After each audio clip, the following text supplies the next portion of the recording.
Okay, good morning, students. It's time, I think we can start our class. So I've seen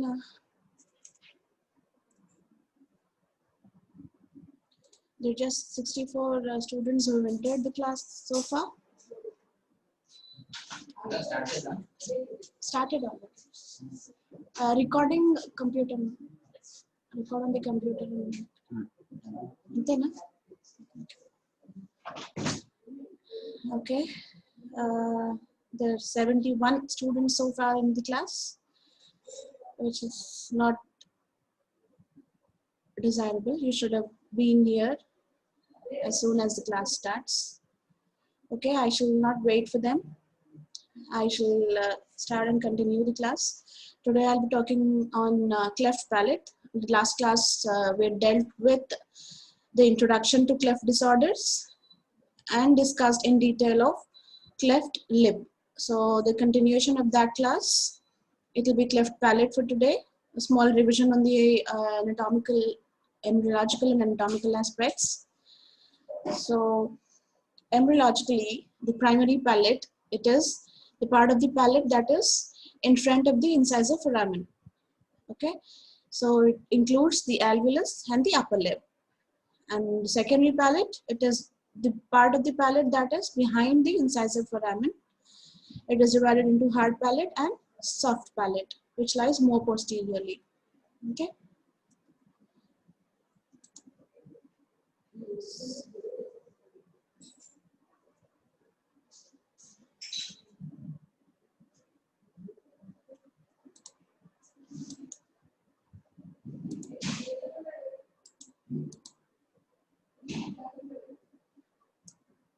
Of a much clearer concept on today's topic. The development of the face begins at early week 4 by the formation of certain facial prominences at the head region of the embryo, with the frontal prominence being the first one to be formed. Here will be the stomodium, the optic vesicle, which will become the future eye of the baby, and the cardiac bulge.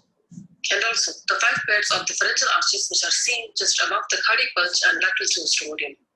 By the end of the week 4, localized ectodermal thickenings appears on the lateral sides of the frontal prominence. These localized thickenings are called the nasal placodes. At this point, the first pharyngeal arch will develop another prominence called the maxillary prominence, and the part of the first arch itself is now called the mandibular prominence. So the part of Now first let's arch. turn this embryo towards the right and have a frontal or ventral view of the nasal placodes, the maxillary prominence, and the mandibular prominence. This is what is important for our The class part today. of the frontal prominence present in between the nasal placodes is now called the frontonasal prominence. Please note that the prominences are also called the processes. The buccopharyngeal membrane, which was present between the stomodium and the foregut, disintegrates now, and the stomodium becomes continuous with the foregut. Opening, the future As the embryo opening mouth enters into its 5th continues with week, the pure the form. underlying ectomesenchyme surrounding these placodes rapidly proliferates and produces a ridge surrounding these placodes. This converts the nasal placodes into the nasal pits. The bulging of the tissue at the medial sides of these nasal pits are called medial nasal processes, and at its lateral sides are called the lateral nasal processes. The frontal nasal prominence along with the medial nasal prominence will give rise to the middle portion of the nose, the upper lip, and the primary palate. As the 6th week arises, the maxillary processes on both sides will grow towards each other, which results in the approximation of the nasal processes on both sides. But the processes remain separated from each other by certain grooves, which are the naso-optic groove separating the maxillary process from the lateral nasal process, and the bucconasal groove, which separates the maxillary process from the medial nasal process. The external ear nodules are also seen at first pharyngeal cleft by this time. At week 7 to 8, the lateral nasal processes fuses with the maxillary processes to form the lateral sides of the nose and the lips. And the fusion between the medial nasal processes along with the frontal nasal process causes the formation of the middle portion of the nose, the philtrum, the upper lip, and the primary palate. The lower lip will be formed by the fusion of the 2 mandibular processes. And this will be the location of the fused processes on an adult face. Okay, so this video was quite informative on summarizing the development of face. I thought this would be nice for you to recapitulate what I told in the last class. Okay, so the development of palate, as you have seen, it begins in the 6th week, and it develops mainly from the median nasal process and the maxillary process. The medial nasal process, the part of frontonasal process, and the maxillary process. The primary palate is formed from the medial nasal process. The primary palate, which includes the philtrum of the lip also, along with the promaxilla from the medial nasal process. Next, the maxillary process gives rise to the secondary palate, which is nothing but the hard and the soft palate. This maxillary process forms the two palatine shelves on either sides. So the frontonasal process gives rise to the premaxillar region, while the palatal shelves gives rise to the rest of the palate, forming the hard and soft palate. Okay, the fusion of these palatal shelves begins at the 8th week, which continues till the 12th to 17th week of the gestational period. Initially, the palatal shelves are covered by an epithelial lining, but as the shelves fuse together, these epithelial cells degenerate. So the connective tissue of the palatal shelves, they intermingle with each other, resulting in the fusion of the both halves on either sides. Now the cleft palate, it results from the failure of fusion of the two palatine shelves. Now this failure can be confined to the soft palate alone or involve both the hard and the soft palate. Okay, so when this cleft of the palate is confined, is attached to the nasal septum above and the vomer, the cleft is termed as incomplete. That is, there is a continuation attachment to the nasal septum and the vomer. Then it is called incomplete. And it is called complete when this clefting is continuous with the nasal septum and there is no attachment to it. It is called complete. Okay. So here, anatomically, to see what happens, the velopharynx, it normally should be closed for proper speech formation. Okay, so this is enabled by 5 different muscles that are attached, that are in the soft palate, namely the tensor palate. This is the tensor palate, then the levator palate, and the palatopharyngeus. Next comes the palatoglossus, and then the uvula muscles, musculus uvulae. Okay, so normally in a normal soft palate, these muscles lie transversely and they have no attachment to the hard palate. Whereas in a clefted palate, these become more oriented anteroposteriorly and then they attach to the hard palate. And this is what causes difficulty in speech because of velopharynx incompetence. Okay, this is the anatomical aspect of a cleft palate in the soft palate. Whereas in the hard palate, the anatomical aspect is a little bit different. This is I already told you in the last class. In a hard palate, there are 3 regions. The central one is the palatal fibromucosal region, which is the harder one and lies very much below the floor of the nose, directly in connection with the nasal septum. Next is the maxillary fibromucosa, which is thick and it contains the greater palatine vessels. The neurovascular bundle lies in this region of the maxillary fibromucosal area. Next comes the alveolar or gingival fibromucosal area, which is very much adjacent to the teeth. Okay, so these 3 are the anatomical regions in the hard palate. In a cleft palate, the median part of the palatal wall is absent. And hence, the palatal fibromucosa is reduced in size. Then it is a complete cleft palate, which has no communication with the nasal septum and the vomer above.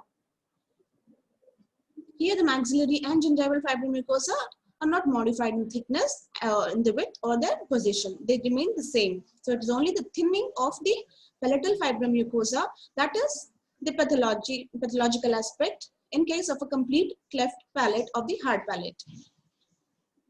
Now this anatomical aspect should be understood very well in performing the proper closure of a cleft, whether it be a hard palate or the soft palate. Okay. So what are the types of cleft palate? Already classified in my last class, along with the lip. The cleft lip alone, it could be unilateral or bilateral or median, simple. Most common is the bilateral one. Next, cleft of the primary palate, that is the part of the palate in front of the incisor foramen. If it is complete, that means there is no premaxilla at all. There is no formation of the premaxilla at all.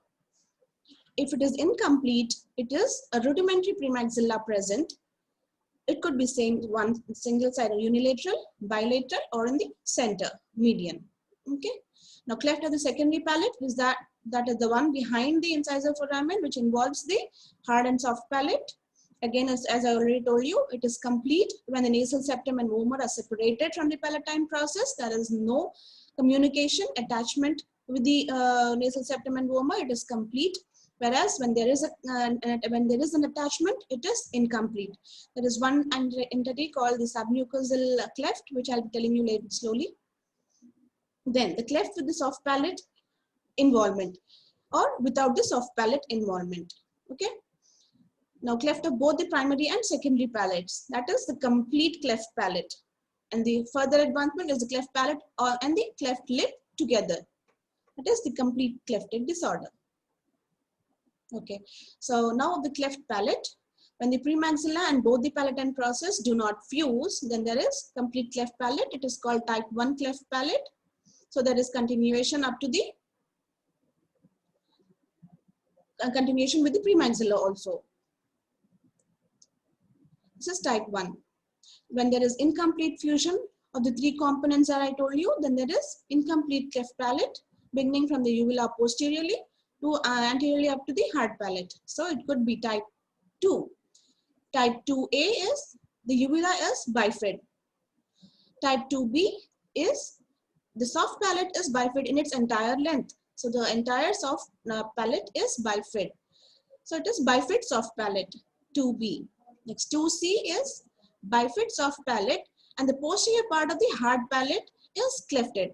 Whereas the anterior part of the hard palate that is formed from the median nasal process is normal. That is the premaxillary part of the hard palate is normal. So that is type 2C. If even that is clefted, then it comes under type 1. Okay. So type 2C is wherein the anterior palate is normal, but the remaining part of the hard palate up to the soft palate is clefted along with the soft palate. Okay.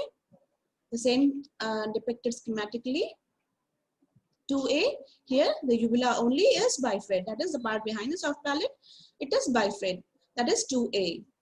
And 2B, the clefted soft palate along with the uvula. Entire soft palate is clefted here, but the hard palate is normal.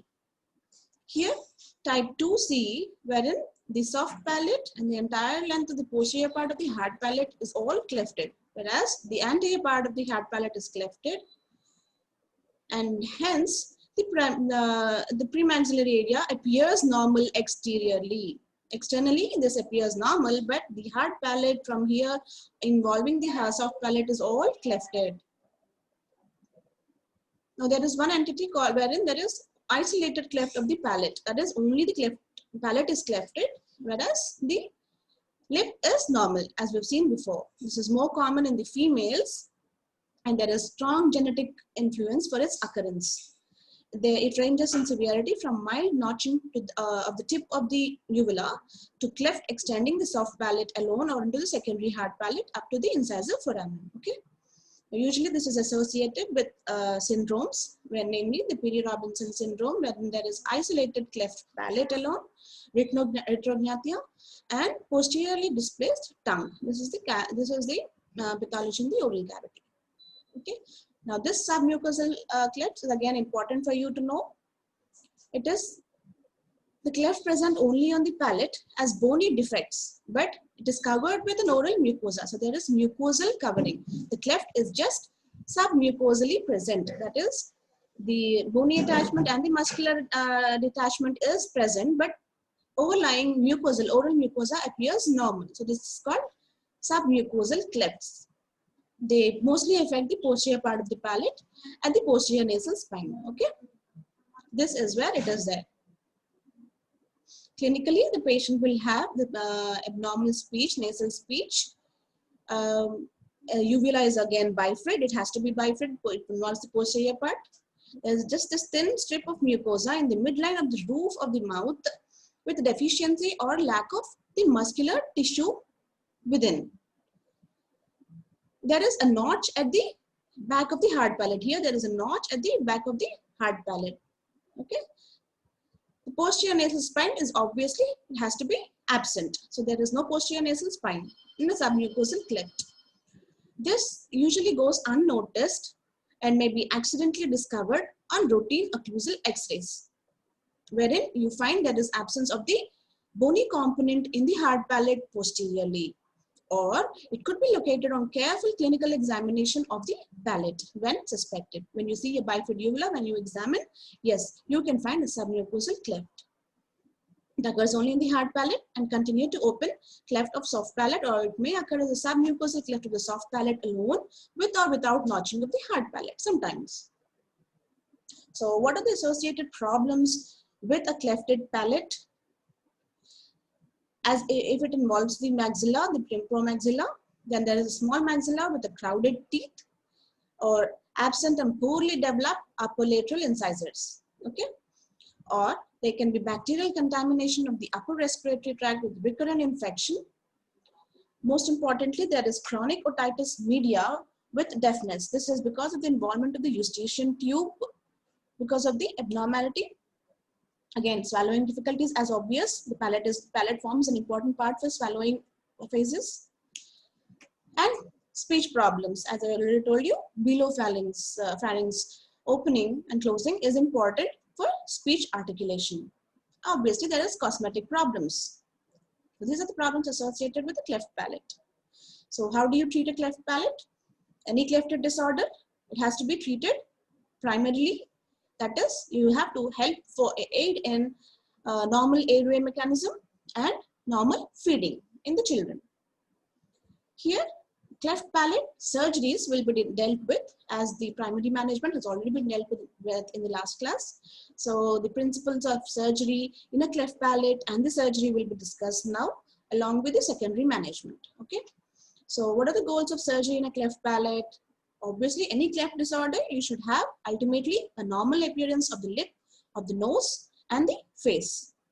And you should get as near normal speech as possible, and the dentition and facial growth should fall within the normal range of the development for that particular age. Okay. So in a cleft palate or a cleft lip, always the emphasis is placed on the reconstruction of the muscular component. Okay. So the reconstruction mainly involves, it should be properly done at the muscular level. Now again, the Delair's, according to Delair's theory, the cleft palate surgery, it should be timed properly. If it is only the soft palate, then there is one single operation, but that is done at the age of 6 months. If it is involving both soft and the hard palate, then the soft palate at 6 months and the hard palate at 15 to 18 months. So two-stage operation. Again, what are the criteria for any cleft surgery? It should satisfy the rule of 10, wherein baby should be 10 kgs of weight. He should have attained at least 10 months of age. The range could be from 10 to 18 months, but not beyond 18 months. So age is again important. Why? I'll be telling you. And minimum hemoglobin percentage should be 10 gram percentage. Okay. So why should the cleft repair be timed properly? Because an early repair will cause a retarded maxillary growth, because when you actually perform a surgery, there are every chances of traumatizing the growth center in the maxilla. So there's no proper growth of the maxilla, and then there is a retarded maxillary growth. But if it is done late, again there will be difficulty in speech development. So you should properly time the palatal repair, cleft palatal repair. Here both soft and hard palate should obviously be repaired. The one and most important aspect that you have to remember, you have to write down in a repair of a cleft palate is there should be minimal scarring. Okay. So again, it is always layered. It has to be mucosal layer, muscular layer, and the oral, if it is anteriorly, then also the oral mucosal layer. So always layered wise, but there should be minimal scarring. So to facilitate this minimal scarring, two-stage procedure is always beneficial. Okay, because there is minimum dissection when it is done in 2 stages. When there is minimum dissection, there is minimal scarring also. This, it is called palatoplasty, repair of the palate. It is called palatoplasty. It can be done in 1 or 2 stages. 2 stages is preferable. The surgical principle is always mobilization and reconstruction of the abnormal soft palate musculature along with the closure of the residual hard palate. That is by minimal dissection and subsequent minimal scar formation should be our goal. Because excess scar formation in the palate will adversely affect the growth and development of the maxilla. So remember, always scarring should be minimal, hence dissection should be minimal. The philosophy of two-stage closure encourages a physiological narrowing of the hard palate. So you're allowing the physiological narrowing of the hard clefted palate and hence minimizing the need for excessive dissection, and then there is no excessive scar formation also during the second procedure. So this is why the two-stage procedure of palatoplasty is important and preferable. Now the first stage of palatoplasty, wherein the muscles are reconstructed of the soft palate. This is the incision given, and then there it is sutured together. You have a raw area here, and again a month or month and a half later you can plan for the second stage palatoplasty. Here there is 2-layered closure. Here you had a defect. The incision is planned such that this defect, central defect, clefted defect is closed, and there is a raw area that heals later on. Okay. So what is actually done? The other points, the abnormal incision of the tensor palatal has to be released. Onto the hard palate is inserted in a clefted palate, so that has to be released. And a mucoperiosteal flaps are raised in the palate. That is the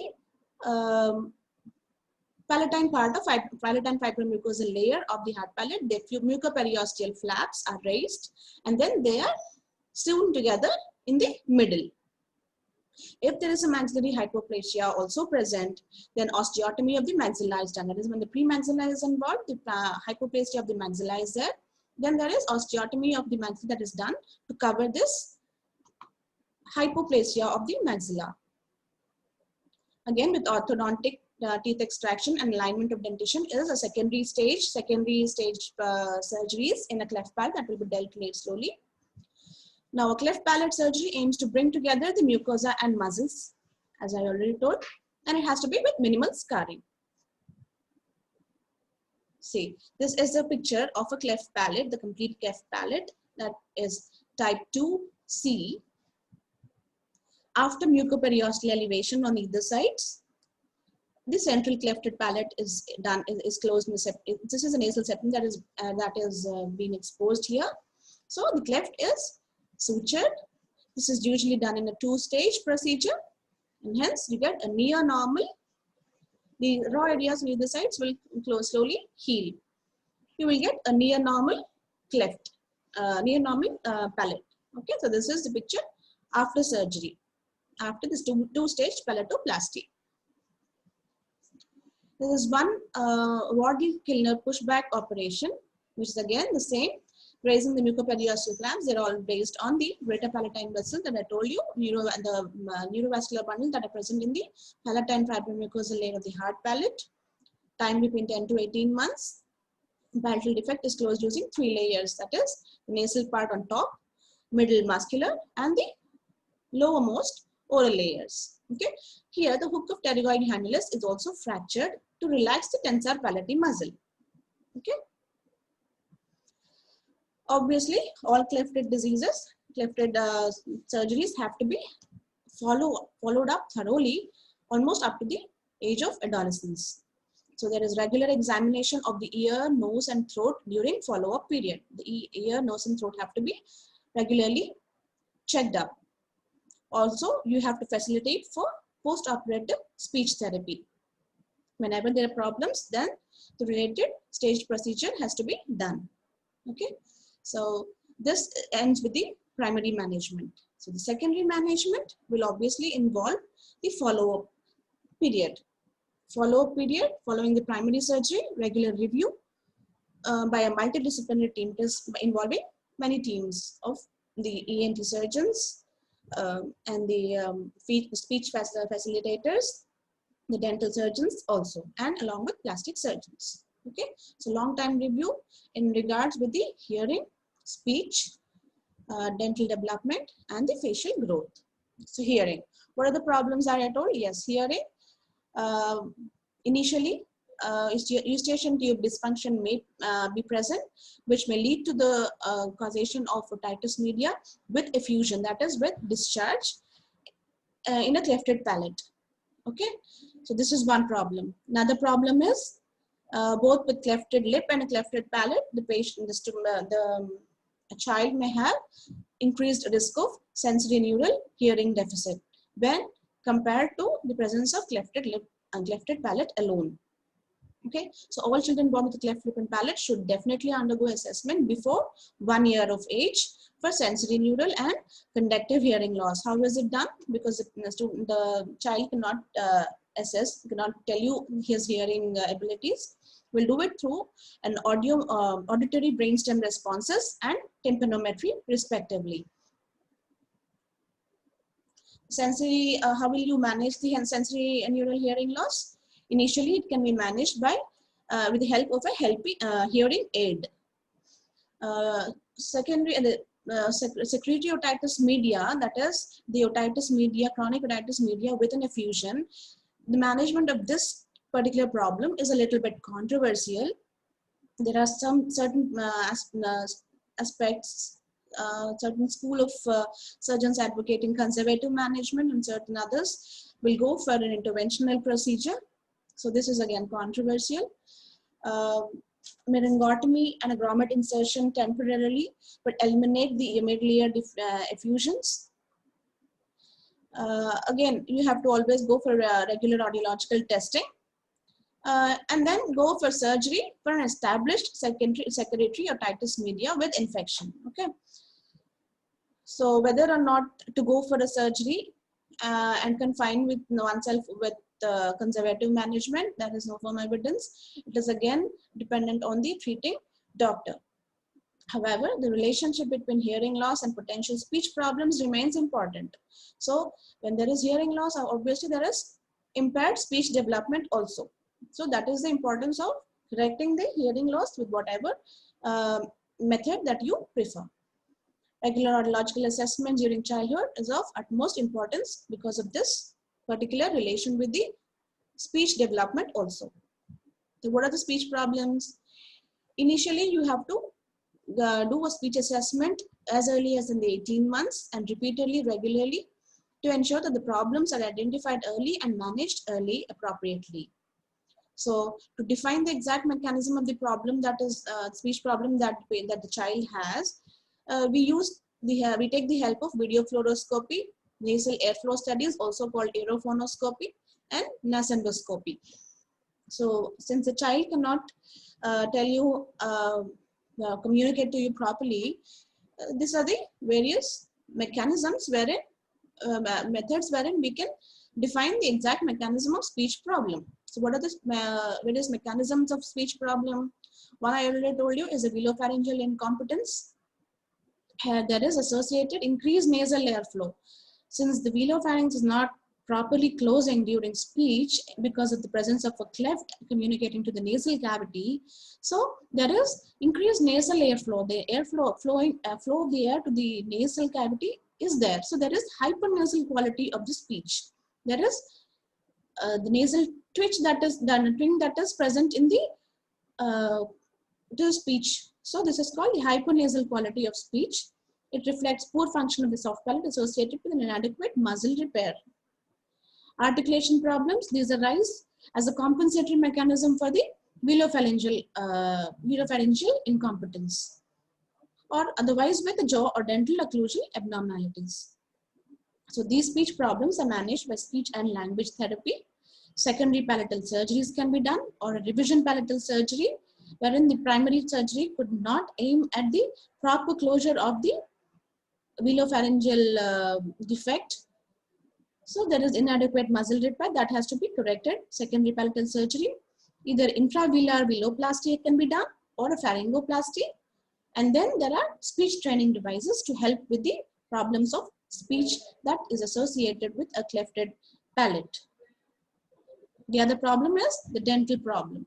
There may be too many or too few teeth, and there are problems with also the eruption of the normal teeth. So a good dentition is always essential for successful reconstructive surgery, obviously. So this dental problem can be done through an orthodontic management, which is usually done in 2 phases. The first phase, during the age of 8 to 10 years, when there is mixed dentition, that is, both the milk and the permanent teeth are present. So this allows to expand the maxillary arches as a prelude to alveolar bone graft. This is as a prelude, that's a primary step for alveolar bone graft that is discussed later on, that is done afterwards. Or at the age of 14 to 18 years, it is the permanent dentition period. This is here, it is done to align the dentition and provide a normal functioning occlusion of the mouth.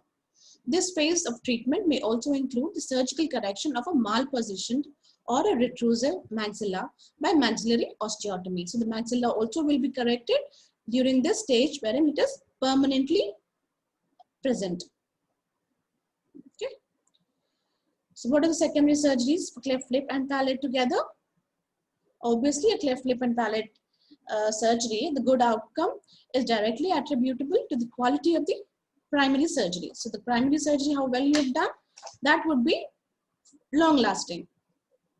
But a secondary clefted surgery procedure may also be necessary in certain cases wherein the cleft lip initially was not properly corrected, be it unilateral or bilateral. Also, secondary cleft procedures like alveolar bone graft may be necessary. Sometimes simultaneous lip revision and alveolar bone graft has to be done. Lip revision surgery and the bone grafting should be done. Secondary palate procedures, like I told you, veloplasty and pharyngoplasty, closure of the palatal fistula, all these may be necessary when the primary muscular reconstruction was inadequate or not functioning as to the desired extent. So then you have to do a secondary veloplasty or pharyngoplasty. Then the dentoalveolar procedures, including the transplantation of a teeth, the external teeth, or insertion of an osseointegrated dental implants to get the near normal dental appearance. Orthognathic surgery to correct the maxillary deformities in the face, and rhinoplasty. So these are the various secondary cleft procedures apart from the primary repair of the cleft disorder. So these all will be dealt with a little bit of each topic. Most probably you won't be asked questions on these headings, but it is good for you to know the subject in its entirety. Okay, so when is a cleft lip revision needed? It is dependent on the site and severity of the residual deformity. So then when there is a residual cleft lip deformity, then depending on the site and its severity, we'll have to go for a revision of the cleft lip repair. So this revisional surgery is most of the times delayed for beyond 2 years after the primary lip closure, unless the surgeon himself feels that the primary initial procedure was inadequate, especially the muscular reconstruction was inadequate, then he can do it immediately. But otherwise, we should always wait for at least 2 years after the primary repair. So what are the indications for revision of a repaired cleft lip? Mainly if there is a lip deformity, that is the malaligned vermilion, the vermilion that has to be there, it is malaligned. This pink line that is around the lips, that is malaligned. Or the asymmetrical Cupid's bow, the one that is in the centrum, the philtrum. the muscle discontinuity or the malalignment is very much obvious despite the repair, the primary repair, then yes, there is a lip deformity. Associated nasal deformity also if present in the cleft repair, cleft lip repair, then you'll have to go for a revision. The lateral drift of the alar base is present, and the poor nasal tip projection, the deviation of the cartilaginous part of the nasal septum, that is the lowermost part of the nasal septum, into the non-cleft nostril, that is the one that is the opposite side nostril. When this the tip of the cartilaginous nasal septum, it is deviating onto the non-clefted area, then yes, you have to go for a revision cleft lip. The other entity I told you is alveolar bone grafting. So when is this kind of secondary procedure indicated? When there is a residual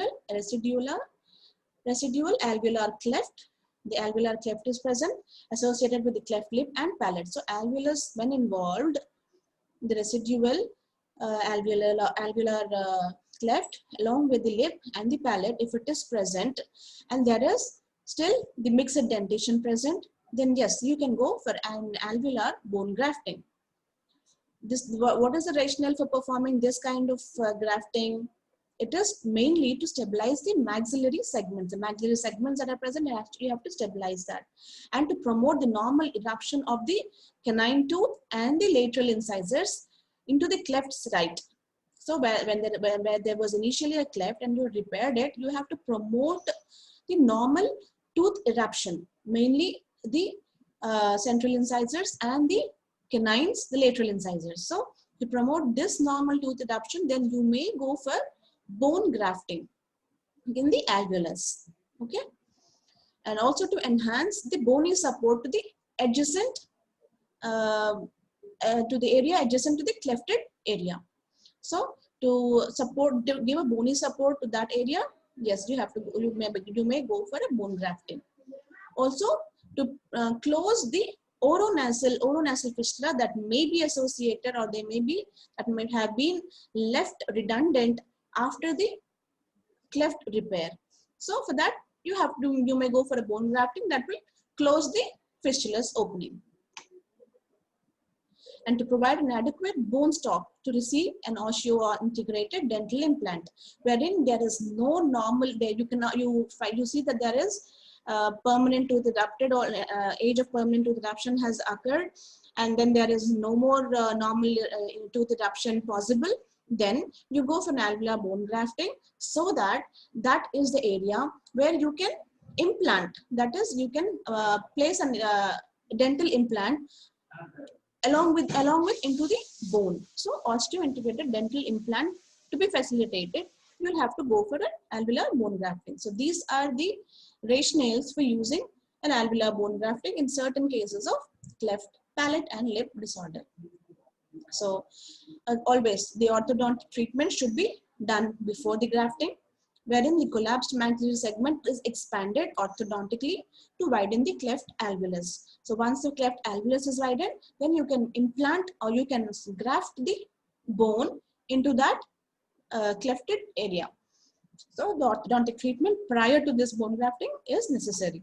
It is usually done before the canine tooth erupts, obviously, because you want the normal eruption of the canine tooth. So before that erupts, you have to plan the surgery. It is usually between 8 to 11 years of age. And in this grafted area, you will facilitate for the normal development of the normal eruption of the canine tooth. So earlier bone grafting is very much beneficial, not only for the unerupted canine tooth, but also to promote the eruption and bony support of the adjacent central and lateral incisors that I already told you. So it involves the normal eruption of, it facilitates normal eruption of all the three, the central incisors, the lateral incisors, and the canine of the clefted side. So the clefted side has to have a near normal dentition as to the opposite side. Okay, so this can also be performed simultaneously with the lip revision surgery. Okay, lip revision when if planned, then you can do along with that a bone grafting. What are the bone that is normally used? It is usually a cancellous bone. The cancellous bone, best area to harvest it is from the iliac crest or the tibial plateau. So apart from the iliac crest that is commonly used, You should also remember it may be taken from the tibial plateau. Alternative bone sites could be the symphysis menti. Okay. So what is the fundamental principle of an alveolar bone grafting is? The effort should be made to ensure that the tooth erupts normally in the alveolar bone grafted site. So to facilitate, I told you, the normal eruption of the teeth, we do this procedure. Then failure to provide a tooth in the alveolar bone graft, obviously there will be bone resorption in the long run. So that the very purpose of your grafting a bone in the alveolus is lost. So this can be overcome by, again, before it's completely resolved, you can overcome this non-eruption of a normal tooth by an osseointegrated implant. So that area that you had created to place the bone graft for normal tooth eruption, that is covered with the osseointegrated dental implant that can be planned at a later stage.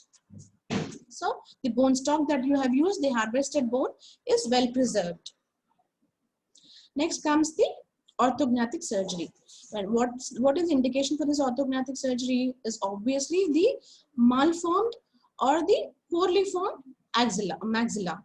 That is the mid-face part, mainly involving the maxilla. When this area is poorly formed, it is ill-formed, then you have to go for an orthognathic surgeries.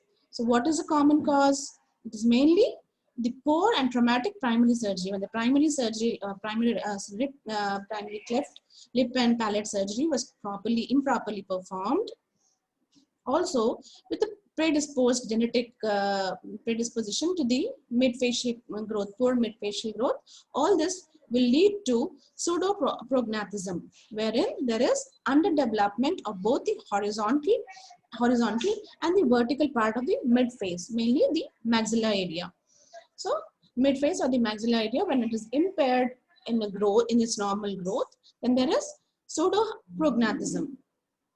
For this, you have to go for an orthognathic surgery.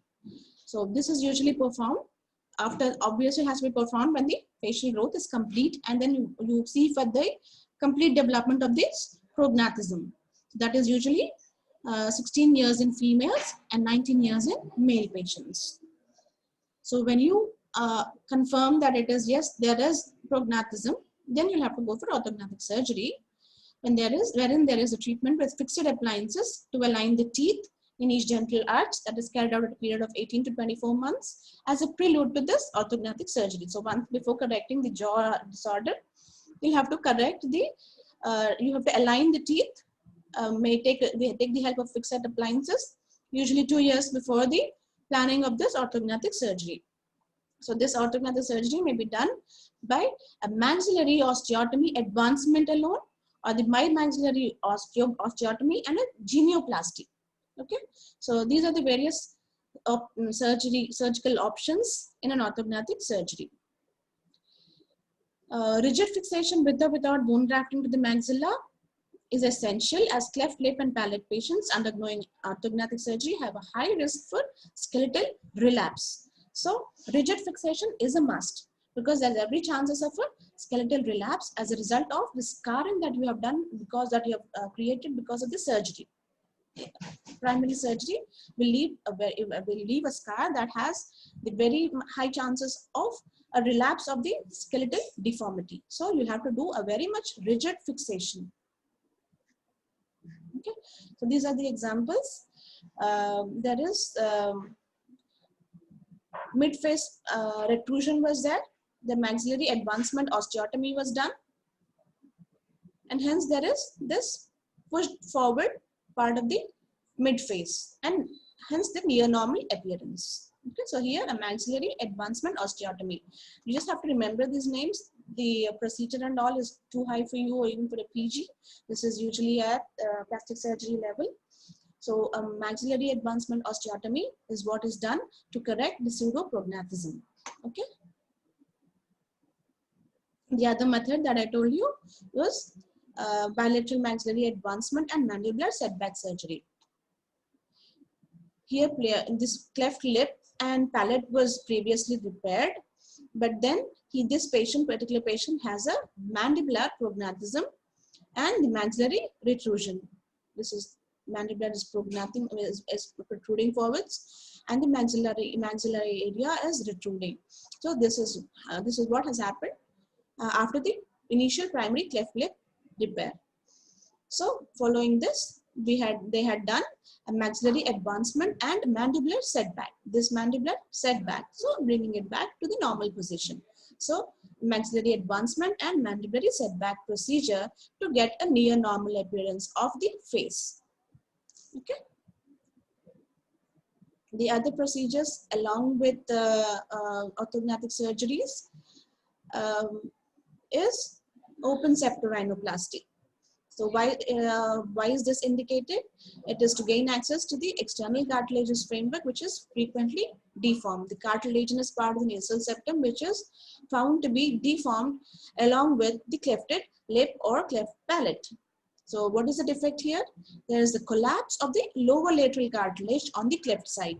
The lower lateral cartilage inside the nasal cavity is usually collapsed or absent, along with the dislocation of the cartilaginous septum. This cartilaginous septum, most commonly the inferior part, is dislocated to the normal non-clefted side. So this is the defect that is usually present in a complete cleft disorder. So what do you have to do? An open septorhinoplasty is done in order to improve the nasal tip projection. So the ultimate aim of doing the septorhinoplasty is to have a normal nasal tip projection and to correct the septal deformity and to relocate the LR cartilages in the nasal cavity. So what is usually done? A post-auricular onlay graft. Post-auricular graft is taken, onlay graft, to the middle crus of the clefted nostril.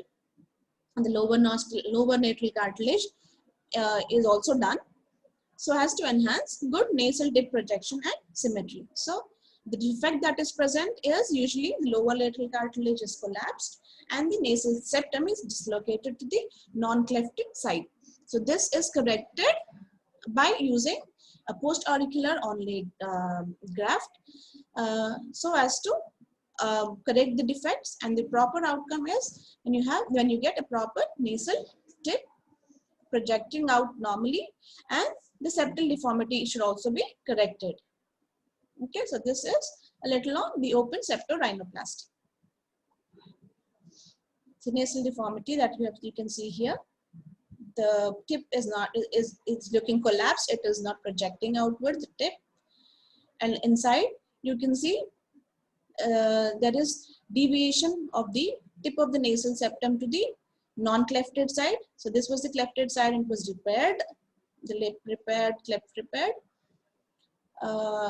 The nasal septum is deviating to the opposite side, and there is inside the nasal cavity you have the collapsed nasal cartilage. So this is the incision that is planned for the open rhinoplasty. Why is it done open? Because there is better exposure of that particular area.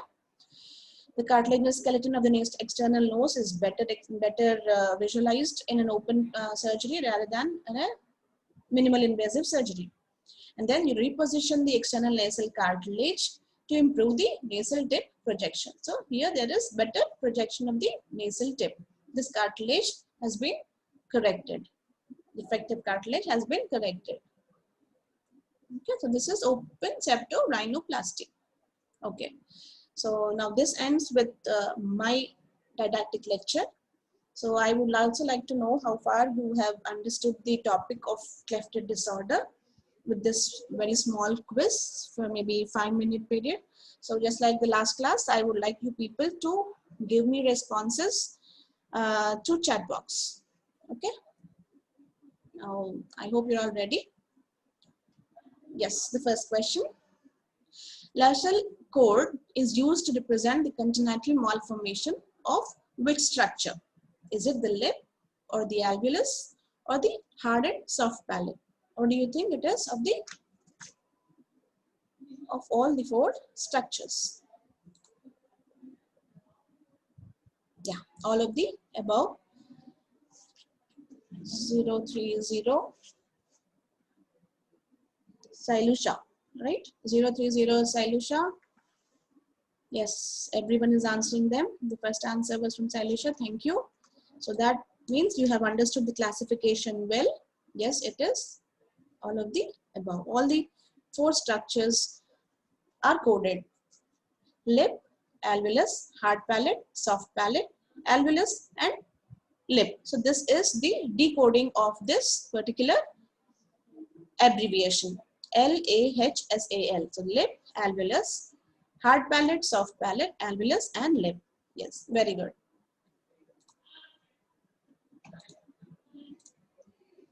Answer is all of the above. You're all right. Coming to the next question. Now, when should a cleft lip surgery should ideally be done? At the age of, what is the ideal age for performing a cleft lip surgery?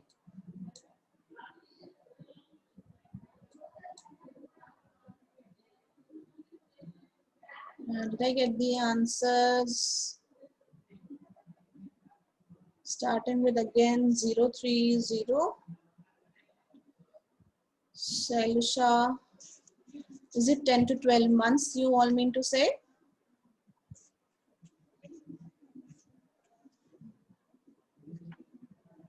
Zero 037. Gautam. Gautam, you have answered it as 5 to 6 months. Okay. So all those who have answered the third option should correct themselves. It is the second option. Always a cleft lip surgery should be planned before the age of 6 months. 2 to 3 months is too early, but the cutoff period is 6 months. You don't have to wait till 1 year period. 5 to 6 months is the right answer. Okay.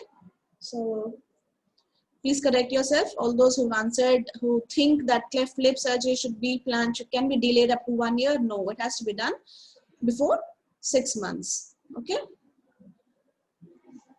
Okay, now give me the answer for this question.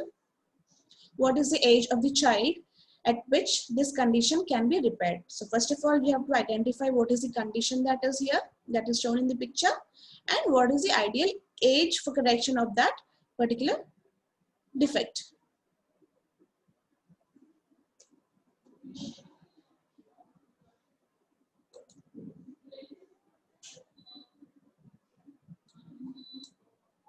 Yeah, 108.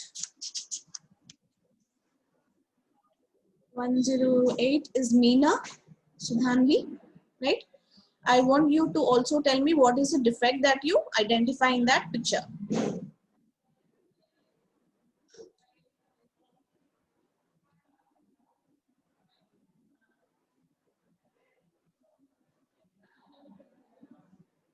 Yes, what is the cleft lip is obvious, right? How do you name it correctly? 037. That is Gautam. Huh? Gautam. Yes, cleft lip is present. Yes, little part of the nasal deformity also is present. That is the secondary surgery that you plan, but the primary defect is the cleft lip, right? What is the full terminology for that cleft lip? What are the different types in a cleft lip? Very good. Yes, Gautam, it is bilateral cleft lip and a little nasal deformity will be corrected with open septal implant. That is secondary.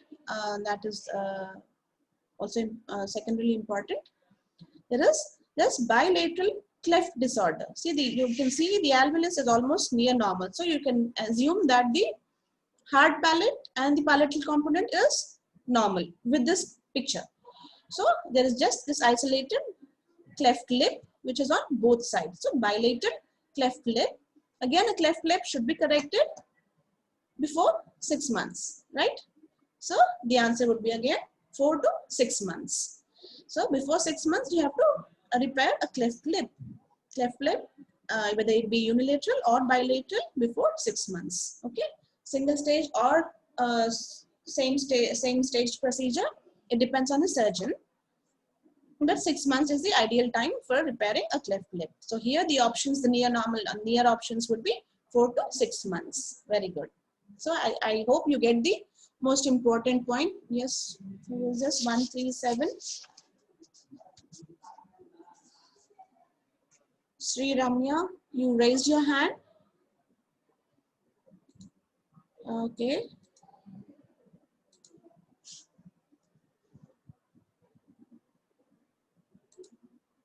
Sri Ramya, you're now unmuted. You can ask me the question that you wanted to ask. You raised your hand for some reason. You can unmute yourself and ask your query, or you may simply type the query in the chat box. Sri Ramya, is there any query that you want to clarify?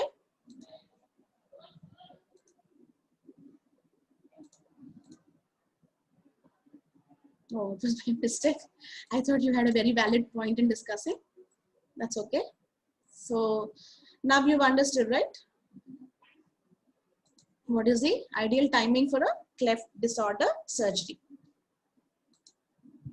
I mean to say the cleft repair surgery. Main primary repair surgery should be properly timed, okay? Now this is the next question. What is the appropriate age for repair of a cleft palate?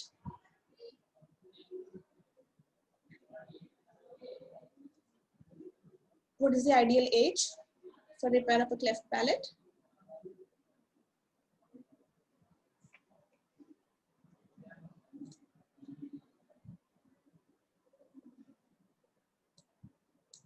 Yes, again, 030 108. Who is 108? Meena. Is this only these 3-4 students that are listening to my class? All the others have disappeared. 008.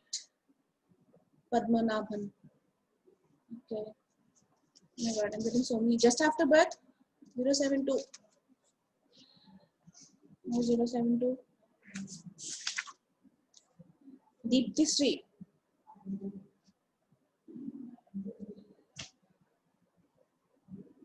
Did I anywhere in my slideshow mention that a cleft repair should be done just after birth?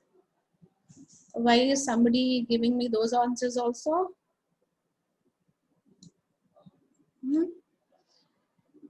Very much main concept in your cleft disorders should be the timing, the right timing. So at this stage, the MBBS level, you have to know what is the coding, what is the classification, and what is the correct timing for the surgery.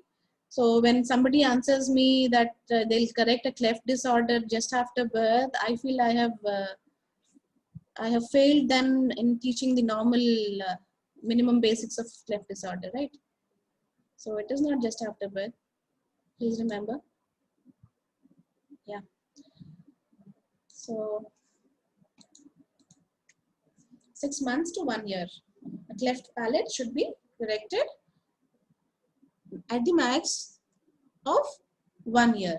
Okay, so not beyond 1 year. A cleft palate beyond 1 year, it should not be corrected. It should not be timed beyond 1 year, so as to prevent the associated disorders, associated abnormalities. You have the associated middle ear infections. You have associated speech deformity. Normal dentition is lost if it is not corrected. So the maximum time is 1 year. So cleft palate should be timed below 1 year. It is 12 months. Okay. So answer first option is right. It is not just after birth or at puberty. So to summarize the topic of cleft disorder, as now you must have understood what is the importance in this topic at your level. A cleft disorder, for its management, it has to be multimodal. So there is management of children with cleft lip and palate is very complex, requiring the skillfulness and qualified multidisciplinary team. It is not just the surgeons or the plastic surgeons involving, but also the speech therapists, the dental surgeons, and also the ENT surgeons. So apart from the multidisciplinary team approach, there should also be meticulous record keeping, wherein you take pictures, radiological evidences, dental casts, and the speech production before and after the intervention. So this meticulous record keeping will show you the improvement that is there. So also for regular audits and to improve the outcomes. Okay. So these are the various types in a cleft disorder. Cleft lip, it could be a unilateral or a bilateral, apart from the midline hair lip, which is not usually common. The most common one is the unilateral one. Next, in a cleft palate, there is a clefted uvula. There is unilateral cleft lip, cleft palate of the soft and the hard palate, or the bilateral cleft palate, exposing here the nasal septum and then the nasal cavity communication. Unilateral cleft lip on the anterior palate. The anterior palate is involved up to the incisor foramen, involving the alveolus or the promaxilla area. Also, a unilateral complete cleft, wherein it extends from the cleft lip to the anterior palate and to the posterior anterior palate and the posterior secondary palate. This is on same side. Or a bilateral cleft lip and an anterior involving the anterior palate. Bilateral cleft lip and extending onto the entire length of the hard palate, hard and soft palate. That is a full palate. So this is a complete type of cleft palate when there is no attachment to the nasal septum and the vomer. So these are for you to remember the various types of cleft disorders. And again, the timing, very important. If there is just the cleft lip that has to be repaired, it has to be done within 6 months. Unilateral, you can go up to 6 months. If it is bilateral, one side operation, do it within 5 months, 4 to 5 months, plan it within 4 to 5 months.